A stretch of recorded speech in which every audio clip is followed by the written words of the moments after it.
subhanahu wa ta'ala atwambia kwenye aya zake tukufu, inna dina, hakika dini ya haki ya usawa yenye kubalika mbele ya Mwenyezi Mungu subhanahu wa ta'ala inda Allahi al-Islam, ni dini ya Kiislamu.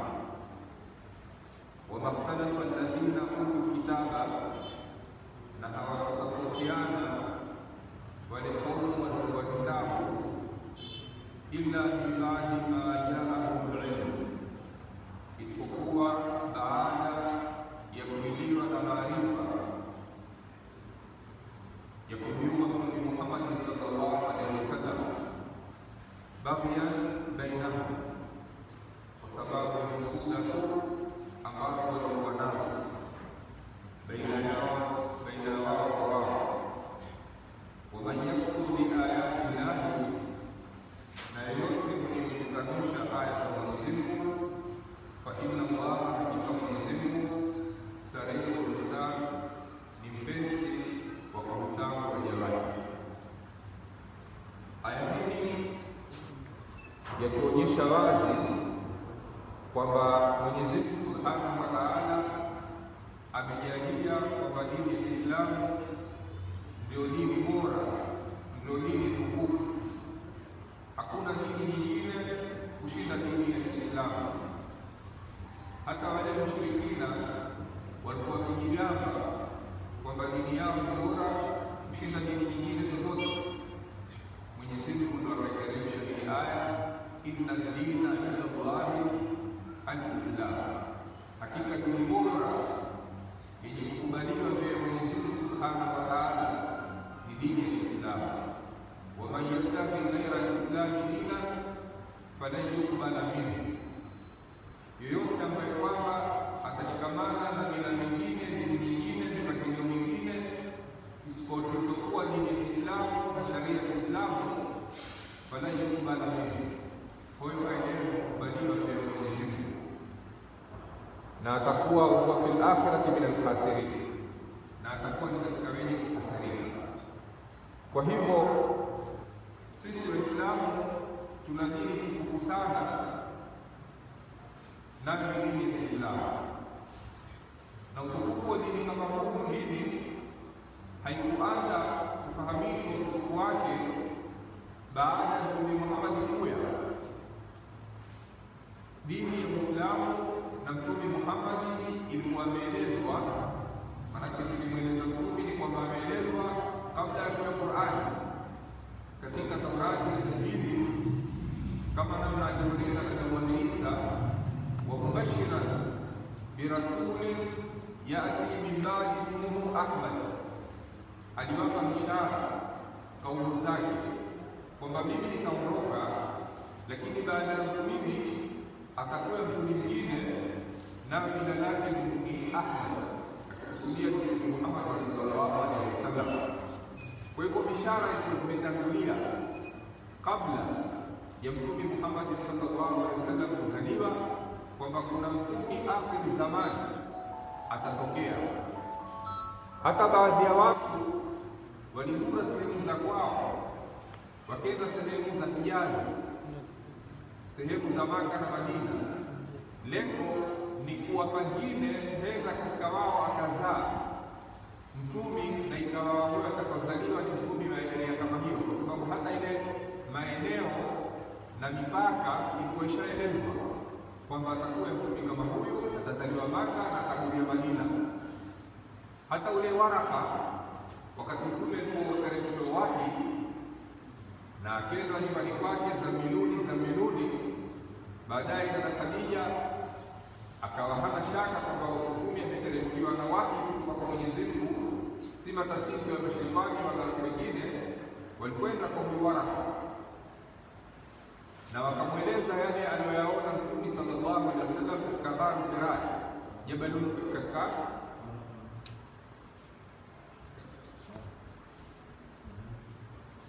Waraka. Alikuwa huyu Waraka ni msomi katika watu ambao wamesoma zitabu za zamani. Mtume mwenyewe alikuwa bado hajazaliwa, lakini yeye alisoma zitabu za zamani. Alikuwa katika wale wanaofuata mila ya Hanafia. Akamweleza ile maelezo yake Waraka, na alipomweleza kwamba nimemuona mtu amekuja ameniambia ikra kwa kiso kirefu, Mtume akamwambia hadha namusul akbar alladhi kana yanzilu ala Musa, huyu alikuteremkia wewe ni an-namusul akbar, ni Jibril alayhi salam, alladhi kana yanzilu ala Musa, alikuwa akiteremkiwa na Nabii Allah Musa alayhi salam.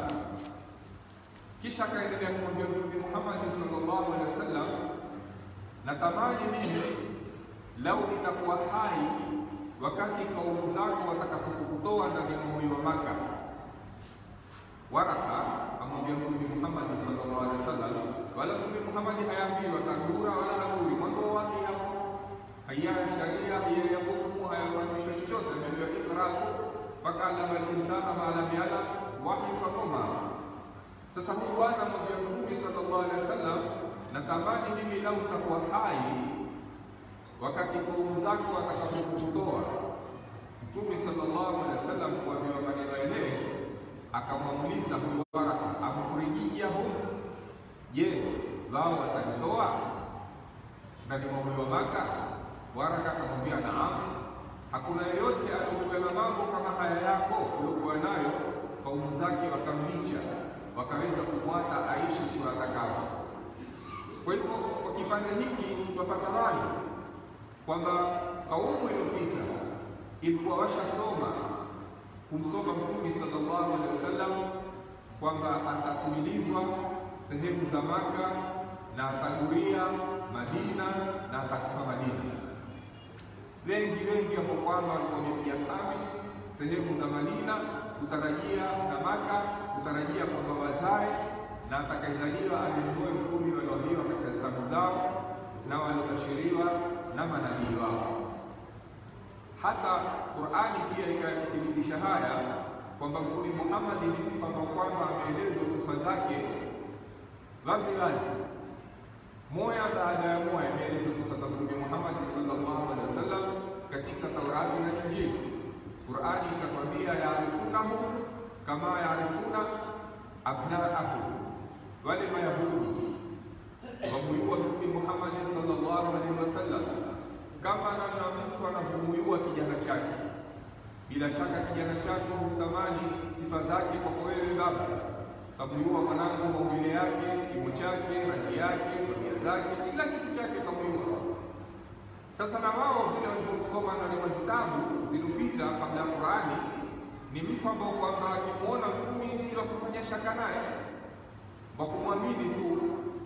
Lakini Mwenyezi Mungu kwenye aya tulisomewa tuambiwa, wahtalafa alladhina utul kitaba illa min ba'di ma ja'ahumul ilm, hawakutofautiana wale ahlul kitabu Mayahudi na Manaswara ila baada ya kuja Mtume Muhammad sallallahu alaihi wasallam, wakaanza sasa kumpinga Mtume sallallahu alaihi wasallam na kujifanya kama kwamba hawamwelewi, ni mtu mpya kwa wao, ni mtu mgeni hatakuya. Na kwa nini walifanya hivyo? Baghiyan bainahum, kwa sababu ya hasadi tu. Itakuwaje Mtume awe katika Waarabu na imezoeleka kwamba manabii wengi ni katika Bani Israila? Hii fakhri ya riasa ya nubuwa vipi itatoka kwenye kizazi cha Bani Israili iwe kitakwenda kwa Bani al-Arab, kwa Waarabu? Ikawa wao chuki zao, na kwa sababu ya kutaka riasa kwao watampinga Mtume sallallahu alaihi wasallam. Lakini ni mtu ambao kwamba wao ilikuwa ni watu wa kwanza wamwamini kabla ya yoyote, kwa sababu ya ile yakini ambayo kwamba wako nayo kumhusu Mtume Muhammad sallallahu alaihi wasallam. Lakini tuambiwa hubu riasa rasu kulli khatia, kupenda ukubwa ndio matatizo yote yanayotokea. Kwa hivyo kupenda fakhri ya kwamba uchumi ubakie kwao, wakampinga Mtume sallallahu alaihi wasallam, na ikawa ni iye itakuwa Mtume awe ni Mtume mpaka Mwenyezi Mungu akatwambia Allahu ya'lamu haythu yajalu risalata, Mwenyezi Mungu ndiye anayefahamu wazi nani anayefaa kupewa utume, si nyinyi kunena huyu ndiye wala si, ni chaguo la Mola Subhanahu wa Ta'ala. Mwenyezi Mungu ndiye humchagua huyu akamfanya ni nabii, huyu akamfanya ni rasul, huyu ni mfuasi wa nabii, huyu ni mfuasi wa rasul, huyu ni hawari wa Rasulillah sallallahu alaihi wasallam.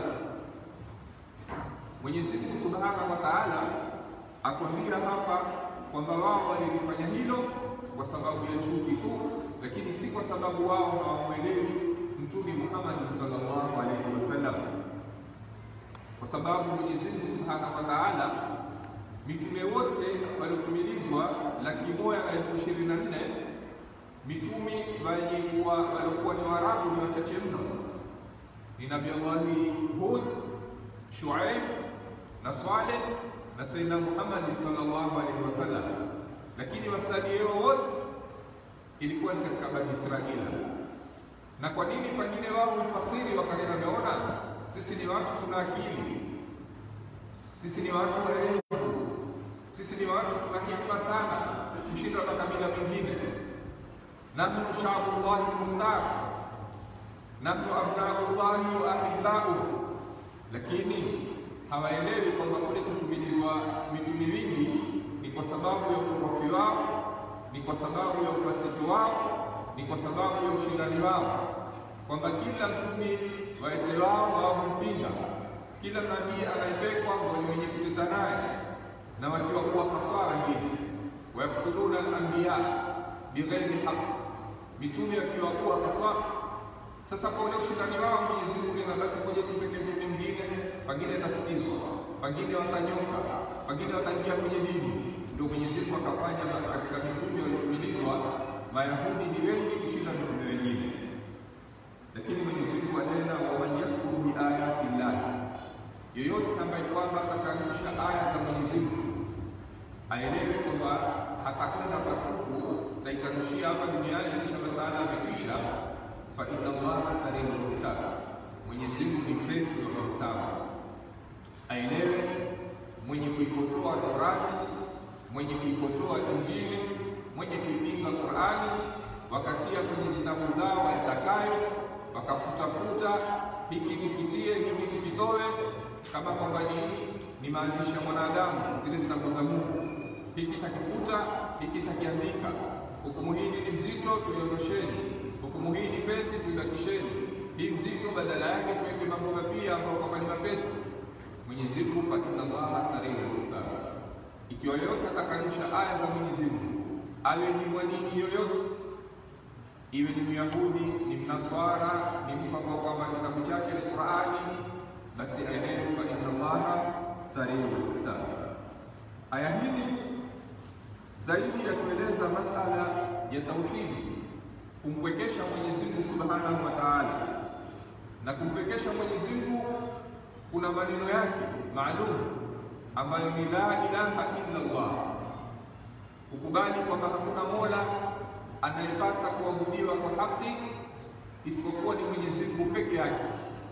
Zingine zote zenye kuabudiwa si za haki, ni zenye kuabudiwa kwa batili, hata kama utaona watu waziabudu zitu kama hizo, sawa ikiwa ni ulimwengu wa kizamani, hata ikiwa ni ulimwengu wa kisasa. Kuna watu waabudu zitu tofauti tofauti, wenye kuabudu zenye ruhu, wenye kuabudu zisizokuwa na ruhu, kwa sababu kuna wengine huabudu mahayawani kama wenye kuabudu ng'ombe, kuna wengine huabudu mizimu, wengine huabudu binadamu, wengine huabudu masanamu. Kwa hivyo yoyote ambaye kwamba atakuwa ni mwenye kuabudu kingine, basi yeye hakuamini kwamba kuna la ilaha illa Allah, hapana mola apasaye kuabudiwa kwa haki isipokuwa ni yeye Mwenyezi Mungu Subhanahu wa Ta'ala. Na mitume wote waliotumilizwa na Mwenyezi Mungu ndio idadi ambayo tumeitaja 1,024,000, wote walikuwa ni Waislamu. Hakuna mtume aliyokuwa na dini nyingine kuanzia Adam mpaka Mtume Muhammad sallallahu alaihi wasallam. Mitume wote walikuwa na tauhidi, kwa sababu tauhidi ni moya ya mitume wote. sharia ndio tofautiana, ahkamu sharia. Wale walikuwa hukumu ya swala hii, zipindi hizi, raka ngapi, tofautiana. Saumu walifaradhiwa, kutiba alaykum siyam kama kutiba alal ladina min qablikum, ingawa takuwa pengine saumu zao tofauti na zetu, lakini ni kitu kiko. Na kumpwekesha Mwenyezi Mungu huko na kunena la ilaha illa Allah ilikuwa ndio mwito wa mitume wote waliotumilizwa na Mwenyezi Mungu Subhanahu wa Ta'ala. Hata mfano mmoja, tuje mfano mtume mmoja tu, so mitume ni mingi, hatuwezi kuja mfano wote, lakini tukulia Nabii Allah Musa alayhi salam alipopewa utume, jambo la kwanza alikuwa tauhid. Mwenyezi Mungu Subhanahu wa Ta'ala alimwambia fakhla alayka innaka bilwadi muqaddas tuwa, vua viatu zako Musa, wewe uko kwenye wangu wa mtakatifu, wangu wa watu wako. Kwa nini Nabii Allah Musa ambaye kuvua viatu kwenye uwanja mtakatifu? Ni kwa sababu Nabii Allah Musa apate baraka za uwanja mtakatifu. Nyayo za Nabii Allah Musa zisete kwenye ardhi ambayo ni takatifu, apate baraka, kwa sababu baraka ziko katika kila mahali. Hata katika ardhi pia Mwenyezi Mungu amezijalia ardhi nyingine ni ardhi takatifu. Akaambiwa vua viatu ili maguu ya Nabii Allah Musa, nyayo zake ziliwate kwenye wadi muqaddas tuwa. Kisha Mwenyezi Mungu alimwambia nini Nabii Allah Musa? Wa ana khalaqtuka fastami lima yuha, Musa, mimi nimekuchagua kwamba wewe ni mtume, kwa hivyo sikia haya nitakaokuletea kama wahi kutoka kwangu Mwenyezi Mungu ya kwako. Akamwambia namna gani? Innani ana Allah la ilaha illa ana fa'budni wa aqimis salata li dhikri. Mwenyezi Mungu Subhanahu wa Ta'ala akamwambia Musa, wa ana khtartuka, mimi nimekuteua wewe Musa, fastami, sikiza, lima yuha, haya ambayo kwamba mimi nakuletea kama wahi. Innani, uelewe wewe Musa kwamba mimi ana Allahu, mimi ndiye huyo Allah, la ilaha illa ana, hakuna mola apasaye kuabudiwa kwa haki isipokuwa mimi peke yangu. Fa'budni, niabudu mimi, wa aqimi salata, usimamishe swala, lidhikri, kwa ajili ya kunitaja mimi na kunikumbuka mimi. Kwa hivyo mitume wote walikuwa na Uislamu, na ndio tukaambiwa kwamba awwal wajibin ala al-insani maarifatu ilahi bistiqani. Jambo la kwanza ambalo lampasa Muislamu alifahamu ni kumfahamu Mola wake bistiqani, kwa kumwelewa ni ana daraja gani na ana uwezo gani na ni Mola gani huyo ambaye kwamba kisa atalazimika kumfanyia ibada, kisa itabidi amwabudu. Sasa huyo Mola ni Mola gani atakayemwabudu? Mwenyezi Mungu Subhanahu wa Ta'ala mwenyewe ametufahamisha cheo chake yeye ni nani. Huyo aliotuletea sisi Uislamu, akatufahamisha sifa zake, na miongoni mwa sifa zake Mwenyezi Mungu atuambia, Bismillahir Rahmanir Rahim, qul a'udhu bi rabbin nas malikin nas ilahin nas. Mwenyezi Mungu Subhanahu wa Ta'ala aonyesha cheo chake kwenye aya kama hii. Nena ewe Mtume Muhammad sallallahu alaihi wasallam, a'udhu bi rabbin nas, mimi na ilinda na Mola wa watu, malikin nas, ambaye kwamba yeye ndiye mfalme wa watu, ilahin nas, ambaye kwamba yeye ndiye Mola wa watu. Kwa hivyo kuna watu ni wafalme, lakini waelewe mfalme mkubwa ni Mwenyezi Mungu Subhanahu wa Ta'ala. Kuna watu waidai kwamba wao ni miungu, lakini waelewe kwamba Mwenyezi Mungu Subhanahu wa Ta'ala ndio ilahu nas. Wale wengine ni zee ambao kwamba Mwenyezi Mungu Subhanahu wa Ta'ala amewapa tu, lakini wao hawamiliki watu. Mwenyezi Mungu Subhanahu wa Ta'ala atwambia, kulillahumma malikal mulk tu'ti mulka man tasha. Mwenyezi Mungu Subhanahu wa Ta'ala kumwambia Mtume Muhammad sallallahu alaihi wasallam, kulillahumma malikal mulki, nena kwamba Mwenyezi Mungu Subhanahu wa Ta'ala ndiye mfalme wa wafalme. Tu'ti mulka man tashau, yeye Mwenyezi Mungu humpa humpa ufalme ule anayemtaka. Wa tanza'ul mulka mimman tashau, Mwenyezi Mungu humpokonya ufalme ule anayemtaka. Wa tu'izzu man tashau, Mwenyezi Mungu humtukuza anayemtaka. Wa tudhillu man tashau, na yeye Mwenyezi Mungu ndiye mwenye kumdhalilisha ule anayemtaka. Mwenyezi Mungu humpa utukufu ezi man tashau, ule ambaye kwamba atakwa na Mungu kupata ezi, akapata utukufu, akapata ufalme, akapata jaha, akapata cheo. Wa tudhillu man tashau, na yeye Mwenyezi Mungu humdhalilisha ule anayemtaka, akamkosesha ufalme, akamkosesha uraisi, akamkosesha cheo chochote. Biyadikal khair, kwenye dhati yako Mwenyezi Mungu ndio pana khairi zote. Innaka ala kulli shay'in qadir, hakika Mwenyezi Mungu katika yula kila kitu Mwenyezi Mungu Subhanahu wa Ta'ala ni muweza. Wanazuoni watuambia kwamba Mtume Muhammad sallallahu alaihi wasallam alipofutahi Maka na akatoa ahadi kwa umma wake kwamba dini yake itasikilia paka sehemu za Faris na Rum, kwamba Waislamu watakwenda kuzifutahi sehemu kama hizi. Na tukinena Faris na Rum, zamani ilikuwa ni dola kubwa sana zenye kutisha ulimwenguni. Ni dola ambazo kwamba ni kama wakati hunu kunena ni super power, si dola za kimchezo, si dola za kiumaskini, si dola za ulimwengu wa tatu. Zama hizo za kwa Mtume sallallahu alaihi wasallam ndio dola zikitingisa ulimwengu mzima, wazielewa kwamba kuna Rum na Furs, dola ambazo kwamba zina nguvu, kila sampuli ya nguvu. Sasa Mtume alipoahidi maswahaba kwamba mtakwenda kufutahi Faris na Rum, munafikina na Mayahudi wakanena haihata min aina li Muhammadi Faris wa Rum, liko mbali hilo, ni wapi na wapi Muhammad kuweza kufutahi mpaka kuweza kusikilia falme za Fursi na Rum. Wa hum a'azzu wa amna, hawa Faris na Rum, wale Mayahudi na munafikina kahunena a'azzu, ni watu ambao kwamba ni watukufu sana, wana mali, ni dola za kitajiri. Wa amna, ni watu ambao kwamba wana nguvu za kijeshi. Sasa Muhammad ikiwa yeye ameweza kufutahi Maka, iko tini mwa mikono yake. Muhammad ameweza kufutahi na Madina, imekuwa iko tini mwa mikono yake, ameitawala. Kwa hivyo ndio tuambia sisi atakwenda kufutahi na Faris na Rum? Haihata.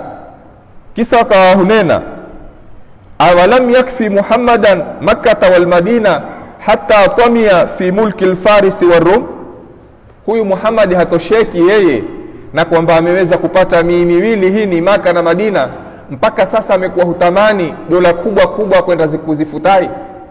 Ndio Mwenyezi Mungu akateremsha inna dina inda Allahi al-Islam, hakika dini bora mbele ya Mwenyezi Mungu Subhanahu wa Ta'ala ni dini ya Kiislamu. Katika wafalme walotawala duniani hakuna wafalme kama wafalme wanne, wawili Waislamu na wawili ni makafiri. Tuambiwa kwamba walotawali mashariki na maghrib ni katika Waislamu ni Nabii Allah Suleiman na Nabii Allah Daud alayhi salam, na ama katika makafiri ni Namrudh na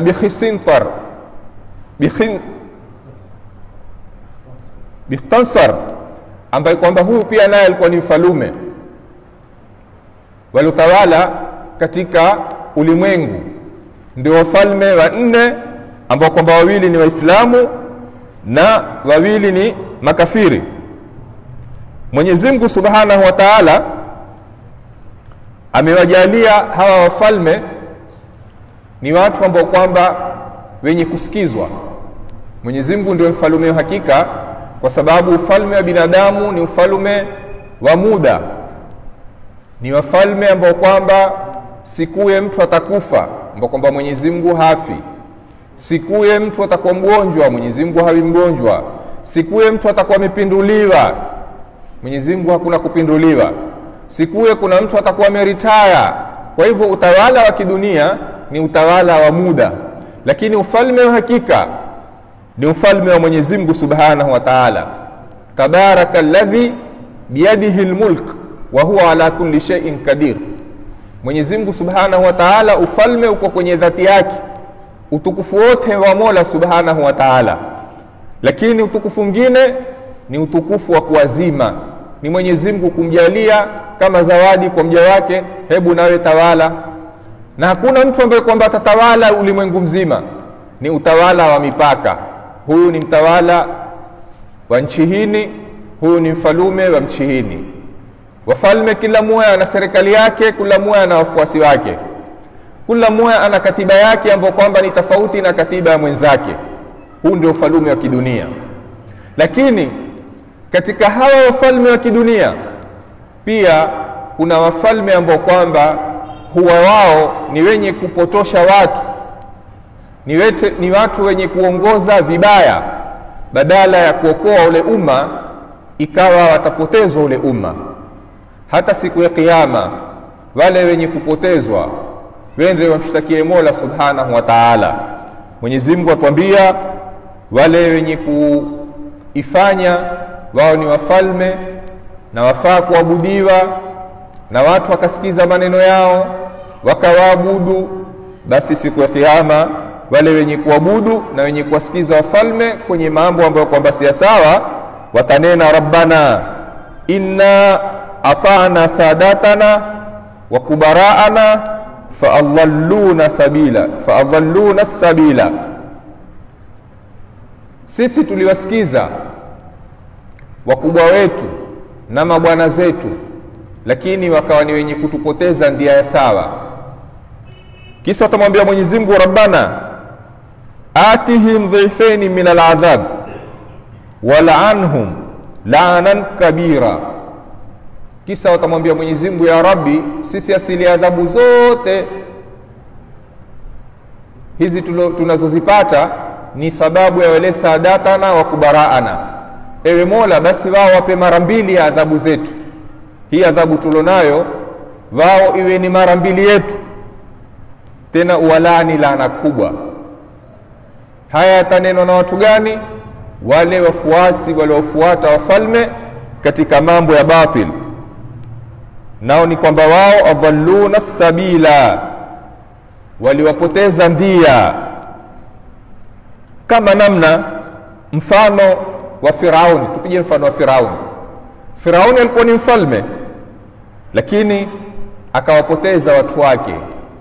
Akawaambia watu wake, qala almala'u min qaumi firauna, wale watu wa Firauni walinena, inna hadha la sahirun alim, huyu Musa ni mganga, tena muyuzi mno wa mambo ya kiganga. Hana utume huyu, bali ni mganga. Yuridu an yukhrijakum min ardhikum famadha ta'murun, huyu atakakuwatoa kwenye ardhi yenu, atakakuwapokonya utawala wenu. Nyinyi raia, kwa hivyo hizi ardhi zote mtapokonywa ziwe si zenu. Kisa Musa asimame awe ndiye mfalme wa Misri. Haya ni maneno yanenwa na nani? Na watu wa Firauni. Kwenye aya nyingine Mwenyezi Mungu anena, qala lilmala'i hawlahu inna hadha la sahirun alim. Yeye mwenyewe Firauni alinena kuambia wale watu wa karibu, wale washauri wake, inna hadha la sahirun alim. Kwenye aya ya kwanza ni qala almala'u, walionena ni watu wa Firauni, qala almala'u min qaumi firaun. Kwenye aya hii nyingine ni qala lilmala'i hawlahu, ye Firauni ndio aliwaambia watu wake kwamba Musa ni mganga. Yuridu an yukhrijakum min ardhikum bisihrihi famadha ta'murun, ataka kuwatoa kwenye ardhi yenu kwa uganga wake aliokuwa nayo. Sasa mwaniamrisha nifanye nini? Utaona kama kuna tanakudhi katika hizi aya mbili. Moja yatuambia watu wa Firauni ndio walonena, na nyingine yatuambia Firauni mwenyewe ndio walonena. Ni vipi? Hakuna tanakudhi, bali ni kila kitu kiko mahala pake. Ni kwamba aloanza kunena mwanzo ni Firauni kuambia watu wake, kisa watu wake walipoambiwa wakawimba. Sasa ule wimbo wa Firauni, yale maneno ya Firauni wakayatolea hikaya baada ya kuketi kushauriana na watu wa karibu, mawaziri wake. Firauni akawaambia kwamba Musa ni mganga na ataka kuwatoa kwenye ardhi. Wale watu wa karibu waliposikia maneno kama hayo, nao ndio wakawa ni wenye kunadi kunena kwamba Musa ni mganga na ataka kuwatoa kwenye ardhi yenu. Siku zote watu hufuata wale watawala wao. Tuambiwa Waarabu wanena annasu ala dini mulukihim, watu hufuata sera na nyendo za wale watawala wao. Sasa Firauni walipoambia watu wake kwamba Musa ataka kuondosha ufalme wake na munyanyaswe katika ardhi hii ya Misri, fastakhaffa qaumahu faata'uhu innahum kanu qauman fasiqin. Wale watu wa Firauni baada ya kuambiwa maneno hayo ikawa ni wenye kumtii Firauni, na Firauni alikuwa shawapima. Fastakhaffa qaumahu, aliwaona ni wadhaifu wa kiakili na mawazo na fikra. Hawa watu wangu nimewatawala, lakini si werevu, kwa hivyo mimi nikiwaambia lolote wataamini. Na hii ndio siasa ya kila mwanasiasa. Mwanasiasa akitaka umuunge mkono atakuilia na maneno ya kwamba nyinyi huonewa, nyinyi hudhulumiwa, kwa hivyo mimi ndiye mkombozi wenu, mkinipa mimi basi mimi ndio nitawatia kwenye himaya, mimi ndio kinga kwenu nyinyi, kama alivyonena Firauni kuambia kaumu zake, na kaumu zake wakaamini kwamba Firauni kweli ni mtu muhimu kwetu sisi, lao tutamsikiza Musa basi tutadhalilika. Kawaida watu huangalia wale watu wenyewe wana shida gani. Ikiwa kuna shida yoyote, utakuta wale wafalme na wakubwa watakwenda kwamba nyinyi najua hapa muna matatizo haya na haya, lakini natakuwa ahadi mbele yenu hapa, sikuye tutakuwa kusherekea hapa kuondosha yale matatizo mula nayo. Sasa tategemea ile jamii ina matatizo gani, na jamaa kisha kusikia namna hiyo, ona huyu ndiye tukisha kumpata huyu sisi minal faizina, hii mii yetu itakuwa mii ya kikweli, baada ya kwamba ina shida na dhiki na kadhaa na kadhaa na kadhaa. Kwa hivyo watu hugusa nyoyo za watu katika kuonyesha matatizo walionayo, ili apate ule mtawala kuungwa mkono kwa yale maneno yake. Na ndio taona msemo huu wa Waarabu kwamba annasu ala dini mulukihim, watu fuata sera za wale watawala wao. Ni kweli. Kwa mfano wakati wa Walid bin Abdul Malik, Walid bin Abdul Malik alikuwa yeye apenda sana kujenga majenzi.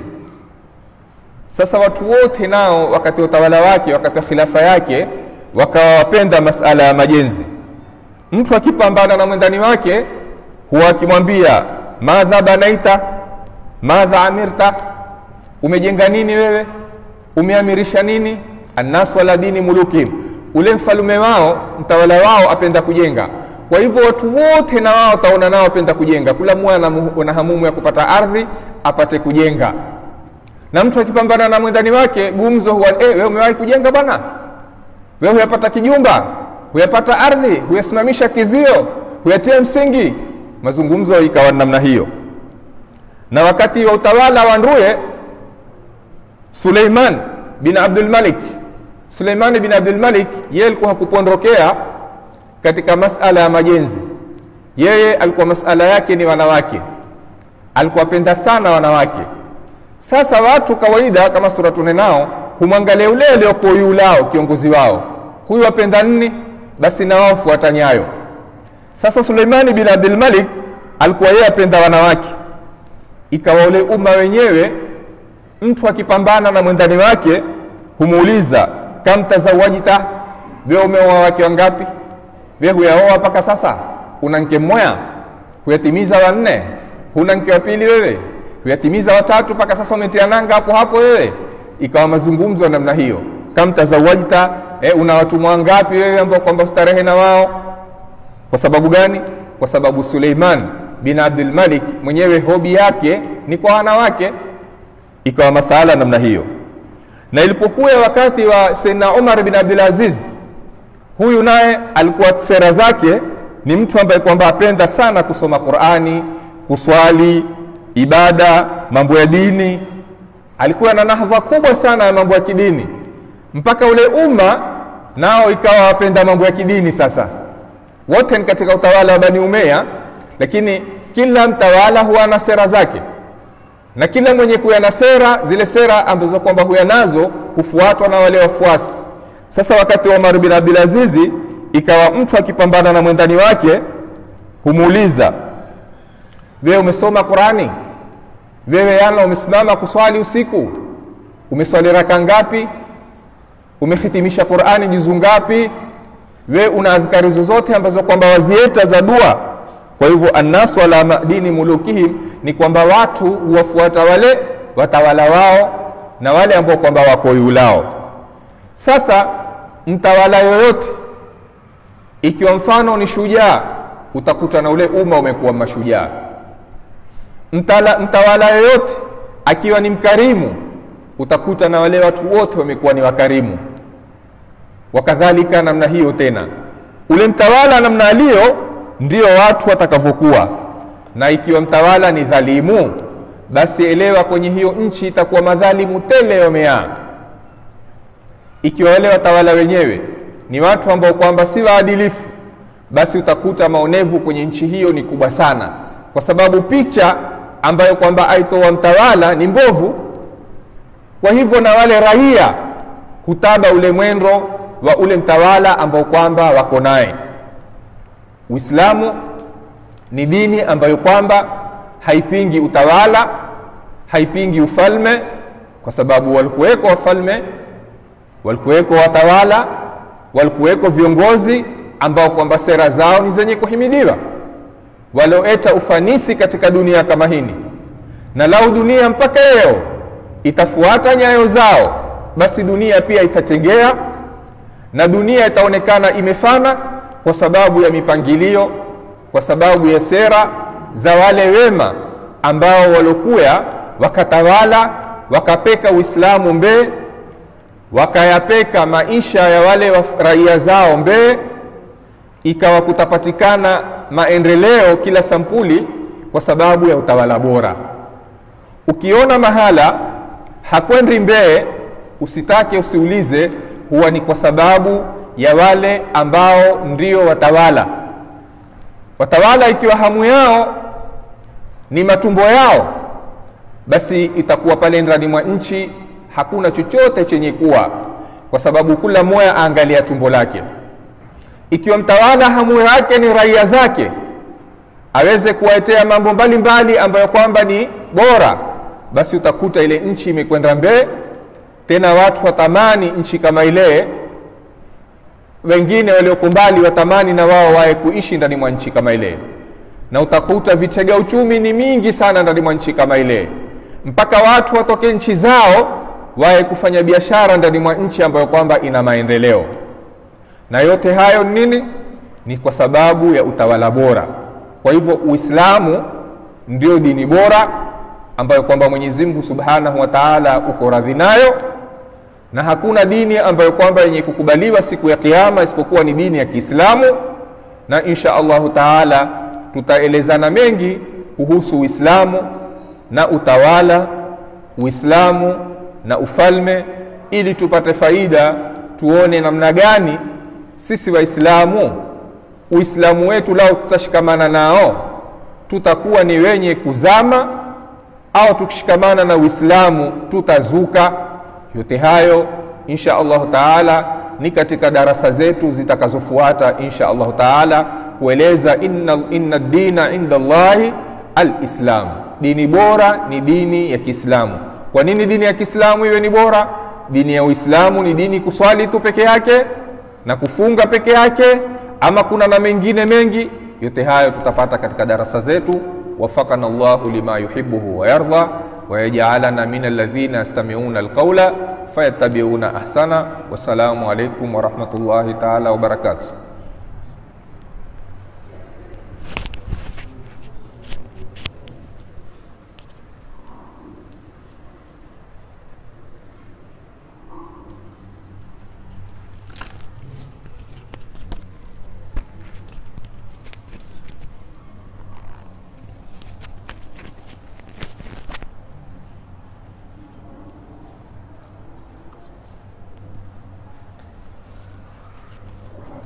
الحمد لله حمدا يوافي نعمه ويكافئ مزيده، وأفضل الصلاة وأزكى التسليم على سيدنا ونبينا وحبيبنا محمد الرسول الكريم وعلى آله الطاهرين وصحابته أجمعين.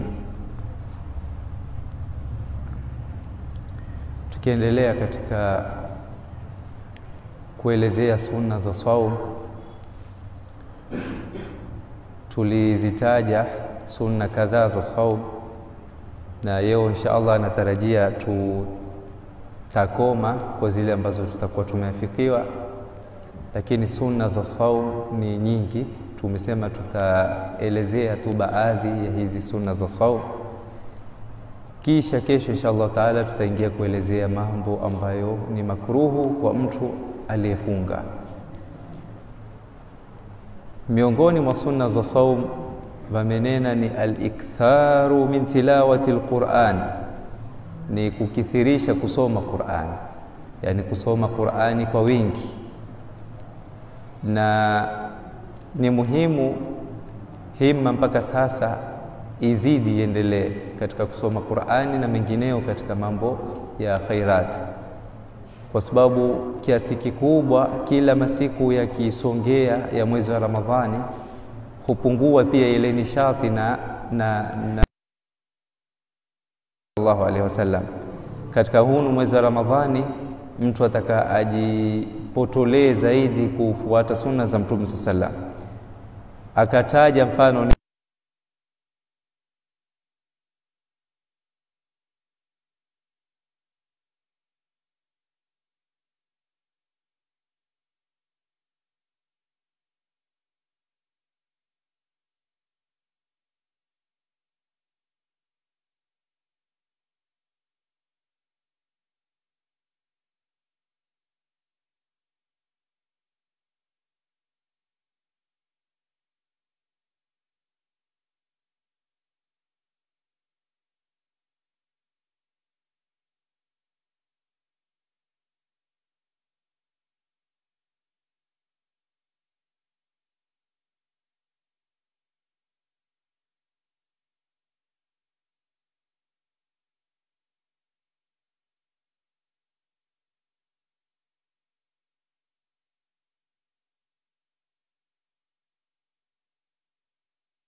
hivyo katika I'anatu Talibin, hashia Fathul Muini na Fathul Muini yenyewe. Taib, tumenena muakada, tutazitaja hizi muakada. Tumenena kuna muakada na ghairu muakada. Muakada ni zile ambazo tumenena Mtume sallallahu akizikosa zikimfutu huziswali, huzilipa, ambayo tukianza na subuhi, raka mbili za subuhi ni muakada. Situsoma hadithi lakini maarufu, rakat al-fajri khairun min ad-dunya wa ma fiha. Na kila sala mpaka kabla ya maghrib, zote hizi kabla na baadia zina fadhila zake, zote zina fadhila zake, lakini muda hautoshei kutaja kila sala ya kabla na baadia ambazo ni muakada na ghairu muakada. Ziko hadithi, ziko nasi ya, kunao nasi ya hizi swala, lakini tukitaja itakuwa kuelezea fadhail nyingi, wakati tutawata mingine kuelezea katika hii maudhui. Kifupi, kabla ya asubuhi ni muakada, ni mbili, si nne, ni mbili peke yake za mwanzo, haina baadia. Tukienda kwenye dhuhuri kuna kablia na baadia. Zile mbili za mwanzo kablia ni muakada, maana kuna nne ya dhuhuri, kablia ni nne. Ukiswali mbili za kwanza ni muakada zile, ukiinuka ukaswali mbili nyingine ni ghairu muakada. Na baadia ya dhuhuri vile vile, mbili za mwanzo ni muakada, mbili nyingine tumnena kablia ya dhuhuri kuna nne kablia, na baadia pia kuna nne. Mbili za mwanzo kablia ni muakada, mbili za pili ni ghairu muakada. Mbili za mwanzo katika baadia yake ni muakada, mbili nyingine ni ghairu muakada. Taib, alasiri kuna kablia, hakuna baadia, na ni nne alasiri pia kablia. Mbili za mwanzo na mbili za pili zote si muakada. Mbili za mwanzo na mbili za pili zote si muakada, yani kabla ya alasiri na nne zote si muakada. Kwa hivyo kifupi ni hivyo. Na je, waweza kuswali nne kwa mara moja au lazima uswali mbili? Hili swali ulizo, au mbili upige salamu uinuke uswali mbili nyingine, vovote upendavyo ni sawa, lakini bora ni fasli. Kama kwenye witri bora ni fasli kama tulivyoeleza, na kwenye dhuha pia tutaeleza bora ni fasli. Tukisema fasli kuzipambanua, swali mbili piga salamu kainuka uswali mbili nyingine ukamaliza. Taib, alasiri zote kabla, haina baadia, zote nne ni ghairu muakada. Taib, magharibi kablia ni mbili, si muakada, baadia yake ni muakada. Hizi ambazo ni muakada ni muhimu sana mtu zisimfutu. Ikiwa imekupita iswali, jaribu kujibidisha, kujipotolea katika kuswali sala za sunna. Baadia ya maghrib ni muakada, na zote mbili kablia, mbili baadia.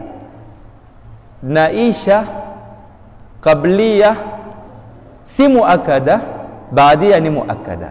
Taib, na hizi kablia na baadia ziko ambazo zote hizi kablia ni bora zaidi kuswali nyumbani kushinda kuswali msikitini. Bora zaidi ni kuswali nyumbani kushinda kuswali msikitini, lakini mafukaha wamesema haipendezi kuwata kuswali msikitini kabisa, kwa sababu mwenye kukuona hujioneshi, watatukulia wengine kana kwamba una madharau ya kuswali sala za sunna. Lakini muhimu hizi kablia na baadia bora zaidi zimependekezwa ziswaliwe majumbani.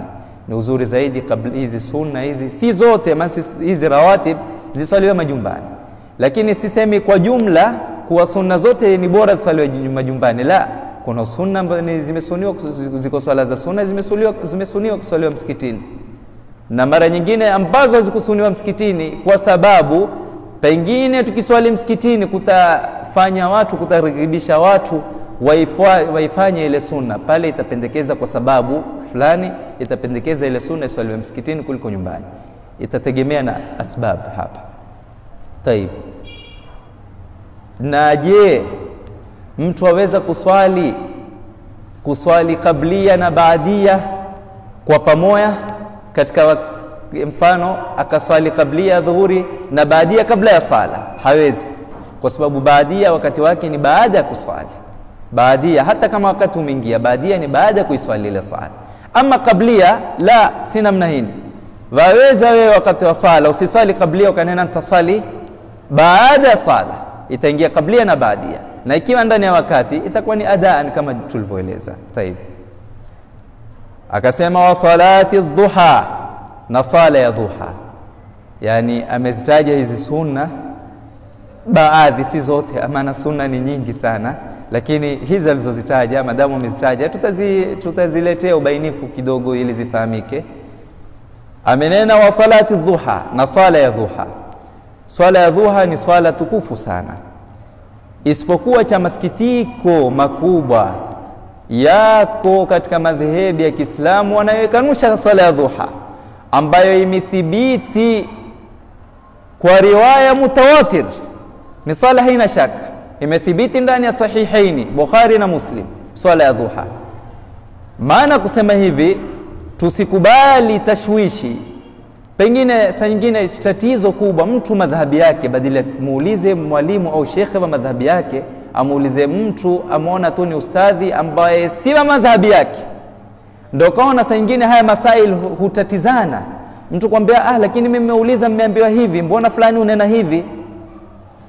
Wengine mnena swala ya dhuha, hakuna swala ya dhuha, hakuna hii swala ya dhuha ni sunna hii. In takunu salihina fa innahu kana lilawabin ghafura. Swala ya dhuha imethibiti katika Qur'an, ni swala yenye fadhila kubwa kubwa. Kwa hivyo ikiwa wewe katika moyo wako una shaka na swala ya dhuha, basi uyue kuwa hii ni swala ya dhuha ni sunna ambayo Mtume sallallahu alikuwa hayati, alikuwa kiswali, imethibiti katika nasi ya Qur'ani na nasi ya hadithi. Kuifanyia mashaka ni mushkil. Tusikubali kuambiwa maneno na madhhabi tofauti tofauti, ukaambiwa kuwa swala ya dhuha si sunna, haikuthibiti, imewekwa na khalifa kadhaa, haikuwekwa na khalifa. Mtume sallallahu alaihi wasallam mtu kama ataka dalili, tukae tuwaoneshe hadithi nyingi zimpokewa na masahaba tele kwa riwaya mbalimbali. Swala ya dhuha ni thabita kabisa bila wasiwasi. Tujibidisheni kusali swala ya dhuha. Na swala ya dhuha uchache wa raka ya sala, uchache wake ni kuswali raka mbili. Uchache wa sala ya dhuha, raka ya sala ya dhuha ni raka mbili. Tini ya ukamilifu wake ni nne na saba, ni 4 na 6. Ukamilifu wake ni 8. Ukamilifu wake ni 8. Taib, idadi ya sala ya dhuha, idadi ya raka ya sala ya dhuha ni ngapi? Raka ngapi mpaka ngapi? Wamekhtalafiana baina Ibn Hajar na Ramli. Imam Ramli amesema idadi ya raka ya sala ya dhuha ni 8. Ibn Hajar amesema la, ni 12. Kwa Imam Ramli, ukiswali kwa ihram moja 12 itabatilika yote dhuha, sala yote itabatilika. Akiswali kwa fasli, akiswali 2 zitahesabiwa 8, zile zilizozidi zitabatilika. Lakini intaamada, akifanya kusudi. Akiwa hakufanya kusudi, Imam Ramli amesema inaqadat nafila mutlaqa, zile zilizozidi zitahesabiwa kama sunna yani nafila almutlaqa, sunna ambayo kwamba haikufungamanishwa na sababu wala wakati, ndio inaitwa nafila almutlaqa. Tayeb, kwa Ibn Hajar kwake yeye ni 12. Kwa hivyo kwa Ibn Hajar aweza kuswali mpaka 12. Wameafikiana kuwa 8 ndio ukamilifu wake. Tayeb, 8 au 12 ni ipi bora? Hapa wameafikiana baina Ibn Hajar na Ramli kuwa 8 ni bora kushinda kusali 12. Hata Ibn Hajar mwenyewe amesema, lakini kwa kuwa mwisho ni ngapi? Kwa Ibn Hajar ni 12, lakini wameafikiana kuwa 8 ni bora kushinda kuzidisha. Na iko hadithi ametegemea, lakini sitozitaja hizi hadithi nasi kwa sababu zitatukua muda mrefu na muda hatunao. Ndio kaona tuelezea ahkam bila dalili, lakini si kwa hakuna dalili. Zote hizi tunazo ziko dalili, lakini tukisia wakati kutozitaja dalili, kuelezea tu ahkam, kwa sababu sote madhhabi ya Shafi'ia hatuna wasiwasi na ahkam ambazo zatolewa katika madhhabi yetu. Si lazima mtu mpaka atake kujua dalili, lakini ikiwa ataka kujua dalili ni wakati mchache ziko dalili, wafuate mashekhe wako, tawaonesha inshallah hizi hadithi katika ahkam zozote. Zingine zimethibiti kwa Qur'ani, kwa sunna, qiyas, ijma'an. Tayeb, kwa Imam Ibn Hajar ni 12 tumesema hizi. Kwa hivyo hakuna ubaya mtu mwenye kuswali 12. Taib. Na swala ya dhuha wakati wake maarufu ni pale jua linapoangatika kadra rumhin, pengine kipimo hichi kuelezea tu kifupi cha kufahamika kuliko kuielezea kadra rumhin nini kutatizika. Pengine ni jua linapotoka kuangatika vipi, baada ya kutoka kwa muda dakika 15 ndio wakati wa swala ya dhuha utakuwa umeingia. Na swala ishraq wakati mmoja, baina swala ishraq na swala ya dhuha huingia wakati mmoja. Taib, hutoka wakati gani swala ya dhuha? Wakati wa swala ya dhuha na swala ishraq zote mbili wakati wake hutoka mrefu, wakati wake mpaka adhuhuri. Adhuhuri ikiingia basi khalas, au jua linapoonini kifupi kabla ya dhuhuri, kwa sababu lakini hakuna shida, afwan kusema hivi, hakuna shida kwa sababu swala ya sunna ambayo imeekewa wakati fulani waweza kuiswali katika nyakati ambazo kwamba ni haramu kuswali.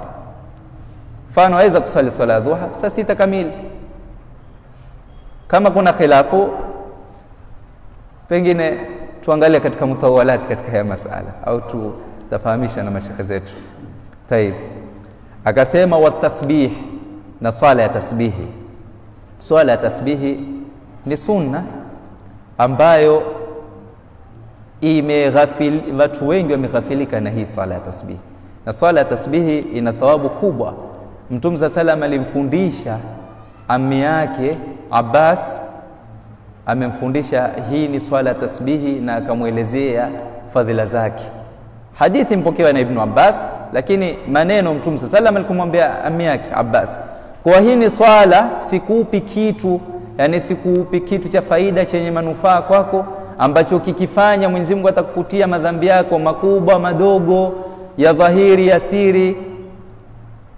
Mtume sallallahu akafundisha swala ya tasbihi. Swala ya tasbihi huswaliwa kwetu huku imeenea zaidi kwa kuwa huswaliwa baada ya Ramadhani. Ile mwezi ukionekana, sijui ni usiku wake huanza kuswaliwa au siku ya pili yake, lakini huswaliwa yale masiku sita, zile siku sita zile ambazo ni sunna kufungiwa. Mashallah, huku mashekhe zetu husimamisha ini swala na watu mashallah kasali salatu tasbih. Na ni muhimu sana kwa sababu Mtume sallallahu alayhi wasallam amenena ikibidi kuswali siku zote swali. Ukiwa huwezi kwa wiki mara moja, ukiwa huwezi kwa mwezi mara moja, ikiwa huwezi basi kwa mwaka mara moja, ukiwa huwezi katika umri wako mara moja. Hii ni swala. Mtume sallallahu alayhi wasallam jinsi alivyosisitiza hii swala, na ina kaifia mbili hii swala. Hata inshallah tutaielezea, tuzimalize hizi tuzimalize hizi, tutakoma mbili kuzitaja kwa sababu wakati umeisha. Kisha hii swala tasbihi kesho inshallah taala tutahitaja tena namna ya kusaliwa. Si ngumu, lakini kwa kuwa ni sala isaliwi sana, watu utakakujua usaliwa vipi. Na ikiswaliwa ndani ya mwezi wa Ramadhani ni aula, kwa sababu ndani ya mwezi wa Ramadhani fadhila zake kubwa sana. Na mashekhe zetu kina Habib Umar, mashekhe wa Hadramaut, huiswali sala ya dhuha baada al-maghrib. Huku baada al-maghrib vipi futari hata nini uambio mbio tena. Lakini mashekhe zetu iswali hini, watasali magharibi, watasali baadia, wataswali na awabina ambao ni sunna pia. Awabina tasala dhuha pia huitwa awabina. Awabina usiku mbali na awabina ya asubuhi ni sala ya dhuha. Alhasil, kwa kuwa baiswali mwezi mzima wa Ramadhani, mashekhe zetu hawajui kuiwata hii ni mwezi wa Ramadhani, lakini ala kulli hal ni sunna. Hata kwa mwaka ni sunna iswali wakati wote. Waweza kuswali usiku, waweza kuswali asubuhi. Na ndani kuna masail, ndio msema inshallah hata tutaiwata. Lau mtu alisahau tasbihi katika rukuu, atazileta wapi, au kwenye itidali atazileta wapi, ndio zimekwisha au ziaisha, haziaisha. Inshallah hata hii swala tutakuja tutaielezea na masail ndani inshallah tutayatoa, kwa sababu hii swala ni yani wengi hawajui, na pengine itasaliwa baada ya Ramadhani inshallah taala tutaielezea, au kama shekhe zetu wataielezea pia ni aula inshallah. Shukran, afwa minkum.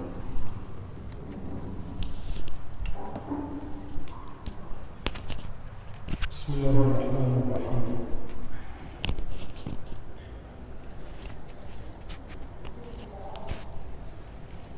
Leo tumaliza 10 la pili, 10 la maghfira.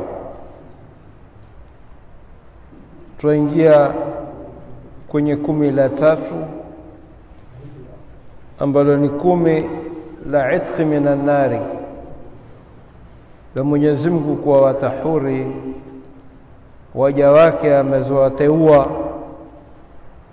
akawa watahuri na moto. Sote twajua Mwenyezi Mungu Subhanahu wa Ta'ala ameweka nyumba mbili za baada ya mauti, pepo na moto. Pepo na moto, haya ndiyo majazi ambayo Mwenyezi Mungu atawajazi waliokuwa wema kwa kuwatia peponi, na atawajazi waliokuwa ni waovu kwa kuwatia motoni. Bin Adamu yeye mwenyewe sasa ni kuiteulia, sababu kila kitu kiko wazi. Mtume sallallahu alayhi wasallam alinena kullun yadkhulu aljanna illa man aba, kila mmoja ataingia peponi, lakini aloiza shauri yake. Masahaba akamuuliza Mtume sallallahu alayhi wasallam, kuna watu wataiza kuingia peponi? Akajibu, man ata'ani dakhala aljanna, ule ambaye kwamba alonitii akafuata yale maongozi yangu ataingia peponi. Wa man asani faqad aba, na aloni khalifu yeye ndiye amezoiza. Kwa hiyo ndiye peponi ina nguvu pale wendapo kuwa tu hutokhalifu yale maamrisho ya Bwana Mtume sallallahu alayhi wasallam. Lakini tusilitukulie hili, tutamfuata yeye Mtume sallallahu alayhi wasallam, naye ni mtume. Naam, hatuwezi kufuata ayafanyayo Bwana Mtume, sababu yeye ni mtume. Yeye una nguvu ya imani kuliko yoyote mwenye nguvu ya imani. Aweza kufanya mengi zaidi hata si kama yoyote katika sisi. Angalia wakati Mwenyezi Mungu Subhanahu wa Ta'ala alimwambia liyaghfira laka Allahu ma taqaddama min dhanbika wa ma ta'akhkhar. Mwenyezi Mungu amekusamehe makosa yoyote ambayo kwamba utakayokuyafanya au aliyoyafanya, lakini haikuwa kama mimi na wewe kuambia sasa wewe huna neno, utakwenda kulala ifinika na brangeti. Lakini mtume alikiswali hizo swala za usiku mpaka kufura maguu. Wakati mwingine mkewe kimuuliza, ya Rasulullah, kwa nini waisumbua namna hii? Huna wakati wa mapumziko? Hulali ukatukua muda, mara huwa umeinuka wenda kuswali, mara huwa kama alivyonena mwenyewe, qurratu aini fi salah. Mimi mapendeleo yangu sana ninachokipenda ni kuswali. Akamwambia, basi wewe hupumziki? Si Mwenyezi Mungu amekwambia amekusamehe madhambi yako?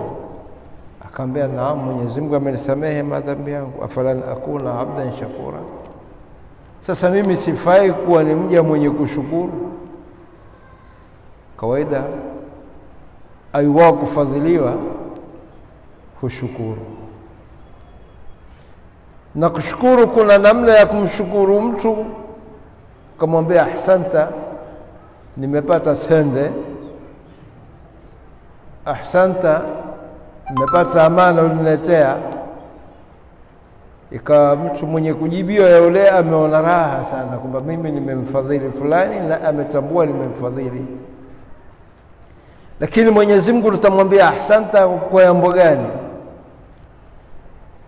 Kumshukuru Mwenyezi Mungu kwa hakika ni kuonesha ile neema ambayo ameziwakuneemesha waitumia. Mwenyezi Mungu alipomneemesha bwana mtume kwa kumsamehe makosa, ingawa mtume alikuwa hana makosa, hii ni kinaya kuambiwa sisi wenye makosa tusiwate kumwomba Mwenyezi Mungu maghfira kila wakati. Limepita kundi la 10 la maghfira, na hatuna budi kwa watu ambao kwamba tuielewa dini tutakuwa tukimwomba Mwenyezi Mungu maghfira kila wakati bali na baada ya swala ambapo kwamba huweta mashahada mawili, ashhadu an la ilaha illa Allah wa astaghfirullah nasaluka aljannata wa na'udhu bika minan nar, tunaita istighfar.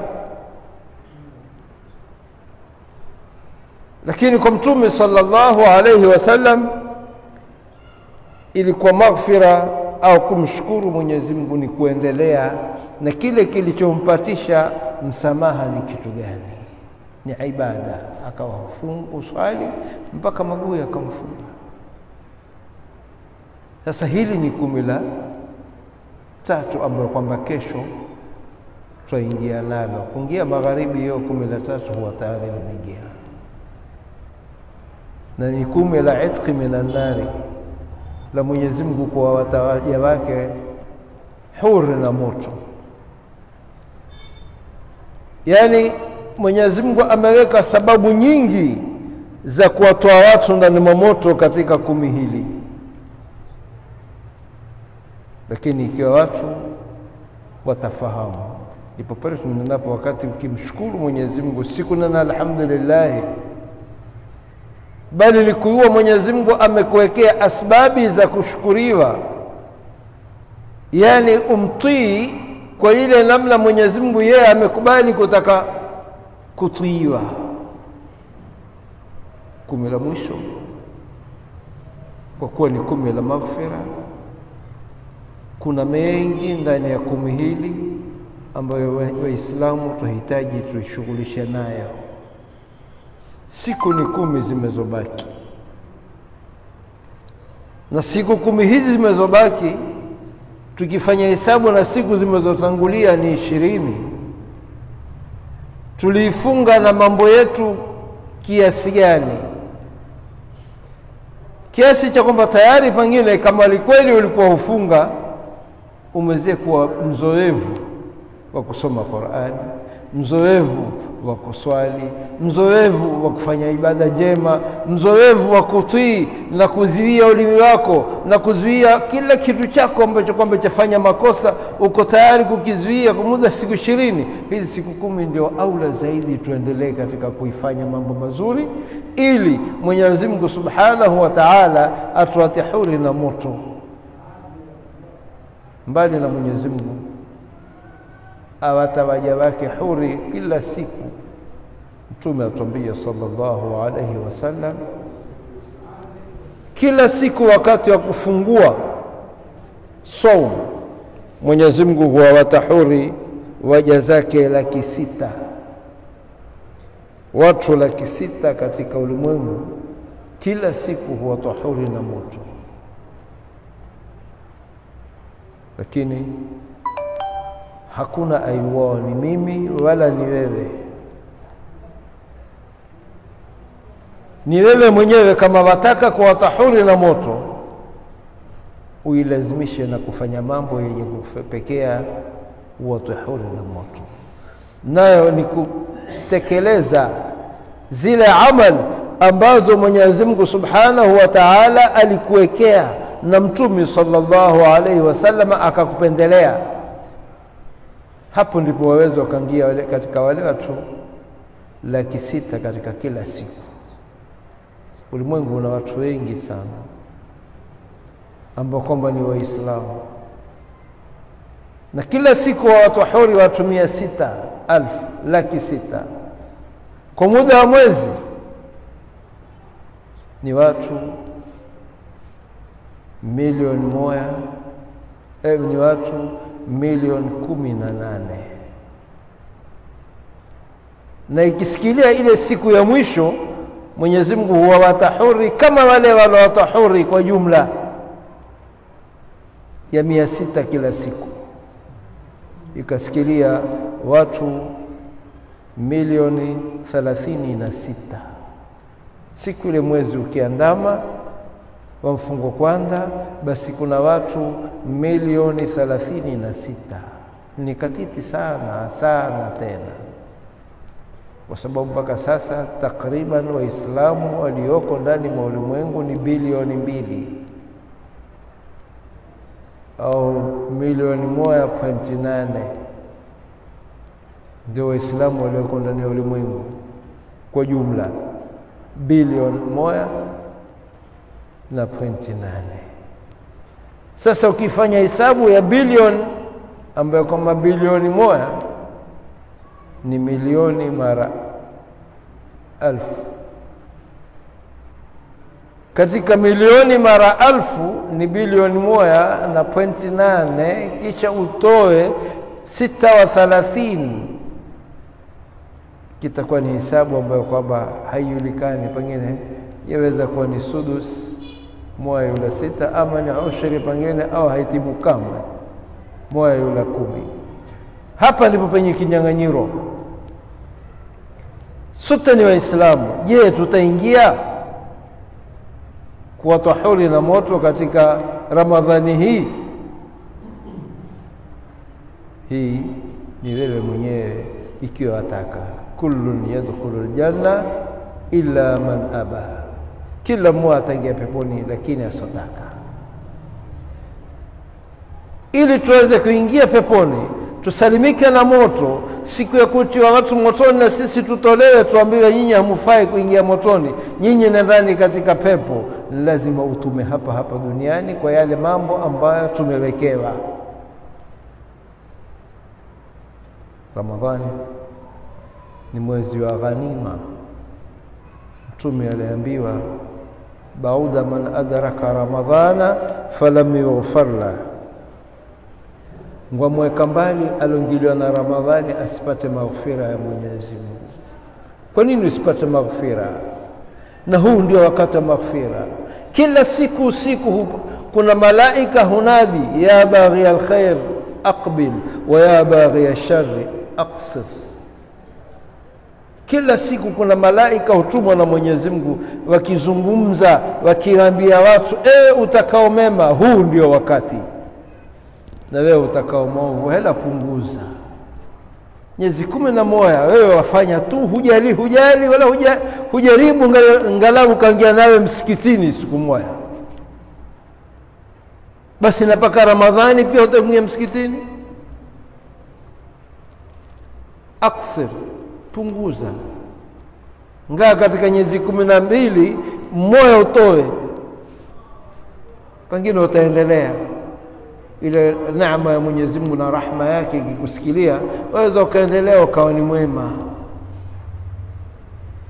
10 la mwisho ni 10 ambalo kwamba latarajiwa Lailatul Qadri.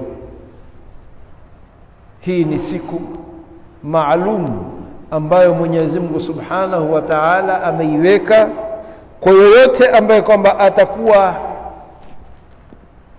siku hii imempitia akiwa katika mema, basi mema kama yale huhisabika yeye amefanya kwa zaidi ya miezi 1000. Miezi 1000 takriban ni miaka 83. Mtu akiafikiwa siku ile imempitia uko katika amali njema, lakini wewe wako ikiwa siku kama ile imekupitia na wewe katika maasi. Kwa hivyo kullun yadkhulul janna illa man aba. Mwenyezi Mungu atupate nabuhi, tuzielewe hizi siku na tuuelewe mwezi wa Ramadhani, tuutumikie mwezi wa Ramadhani kwa namna ya mabwana waliokuwa wakiutumikia mwezi wa Ramadhani. Wengine wakifunga na misikiti hawashuki, wengine wakifunga na misikiti na kusoma Qur'ani, wengine wakifunga na misikiti na kuswali, wengine mikono yao kiwatani na kusaidia na kutoa na kufanya kila mema. Ingawa leo ni mwezi 20, lakini corona imetangaua kila kitu. Ilikuwa hiyo ni siku ya khitma ambayo kwamba huwa tukiwakusudia wazee wetu na wazee wengine ambao kwamba walikufa tarehe kama leo, lakini hatukuwahi insha Allah taala, kwa kuwa kesho ni Juma, tutazijumlisha zote.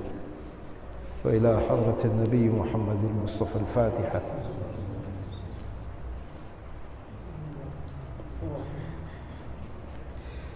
لا إله إلا الله العظيم الحليم، لا إله إلا الله رب العرش العظيم، لا إله إلا الله رب السماوات رب الأرض رب العرش الكريم، لا إله إلا الله العظيم الحليم، لا إله إلا الله رب العرش العظيم.